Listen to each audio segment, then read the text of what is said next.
Hey, what's up, everyone? Pasebota here. We are now on this um, May 25th, 2023 NBA Game Day. Obviously, we only have one game right here because it's already been determined as to who's gonna be the Western team in the NBA Finals, and that's Denver Nuggets. Congratulations on Denver Nuggets, by the way. So we are here talking about Eastern Conference Finals. This is going to be game number 5 of this battle between Miami Heat and Boston Celtics. Game number 5. Currently, Miami Heat is actually leading the series 3 games to 1. That game will actually be at around 8:30 p.m. Eastern Time, so that's going to be 8:30 a.m. here in Manila. I would be able to watch that game. My work is done at that time, so I'm really excited to see this game. By the way, before we proceed, again, I'm just inviting everyone who have not subscribed yet to our YouTube account or YouTube channel, Pasay Baller. Please click on the subscribe button below. At the same time, hit on that bell logo.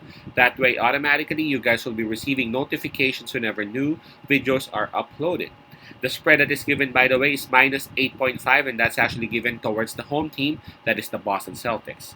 As we all know, we actually provide free picks right here for the NBA in our little channel, Passive Baller. But for those who would want to avail our premium subscription, you can just actually reach us through Instagram, Telegram, or Messenger.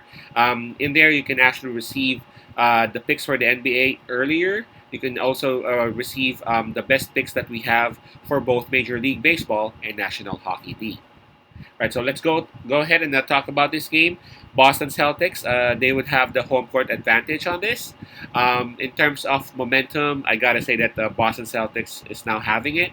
I know Boston Celtics just won one game, but that should be something that is huge because that win that they had was actually Miami Heat's first loss at home in this playoffs. So Boston Celtics must really be feeling good for that particular win last game number 4.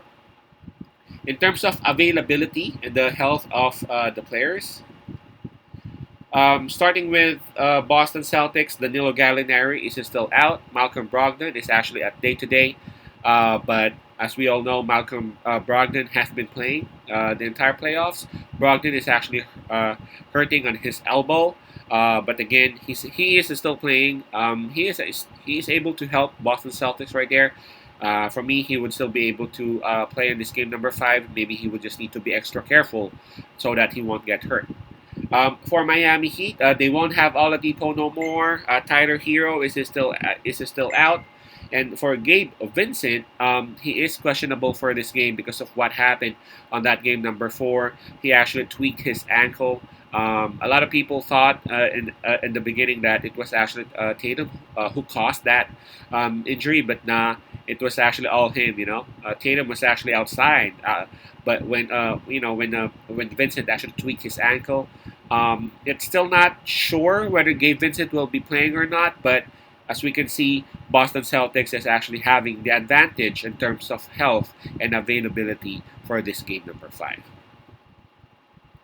All right, so if you take a look at it, Boston Celtics, they're looking good. They just had one win. I know they just had one win, but I gotta admit, after that win that Boston Celtics had on game number 4, man, they look scary. They really looked scary. For the first time, they actually looked like the Boston Celtics that they really are. For the entire season. And again, we got to consider all the factors. Number one, Boston Celtics will be back home. For sure, they will be receiving the crowd support more than what they got in games number 1 and 2 because the entire Boston community understands that on both games number 1 and 2 they never had a win. So I'm pretty sure that the fans would actually be crazy. They would actually do whatever they got to do to actually push their team to grab the W. So that's one, home court advantage. Number 2 is again the momentum that Boston Celtics had. Boston Celtics, a lot of people were actually expecting that they will be swept. But man, they actually showed up on game number 4. Their shooting was there, their defense was there, and again, they actually looked good. Their decision making was actually great. They when they had to actually put the ball on the floor and go and do some dribble drive, they did that. Unlike in games number 1 and 3, they just relied on their outside shooting. So momentum is really on Boston Celtics side as well. Plus, again, Gabe Vincent. We don't know whether he would be playing or not. I know Gabe Vincent is not really the star of Miami Heat. Of course, that's Oladipo and Butler, but we gotta understand Gabe Vincent's role in this team is actually huge, man. He's actually averaging around 17 points in this playoffs. Um, I don't know if he will be playing or not. If ever he will be playing, the question is how effective he would be.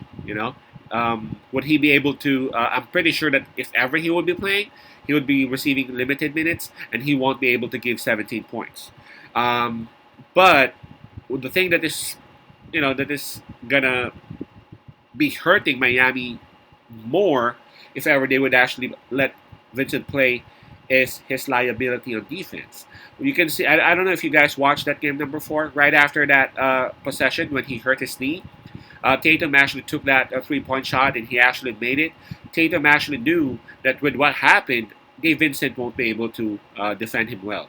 So I'm pretty sure that if ever Gabe Vincent would play, Boston Celtics will actually find a way to actually attack him, because again, he ain't at 100%. So it seems like everything is actually pointing towards Boston Celtics' direction. Um, Highly likely it will be Boston Celtics who will win. The question left here is whether they would be able to cover the spread because I gotta admit that's something huge, 8.5, considering how Miami Heat played for the series and not just the series but really for the entire playoffs. That's just kind of scary to take. And that's what makes this one tough. But I'm gonna still side with Boston Celtics. Again, everything seems to be pointing towards their direction for this game number 5. I really feel like they will actually win this game number 5. I'm not sure. I'm not that 100% sure with the spread. But if I gotta choose between the two, I'm gonna pick Boston Celtics minus 8.5. They are at home. They got the momentum. They're looking scary. Miami Heat. They just added another hurt player on their list. So again, I'm expecting Boston Celtics to win this one and go back to Miami Heat with the series at 3-2. Again, my pick would be Boston Celtics minus 8.5. Boston minus 8.5. Peace out. Pasay love. And God bless.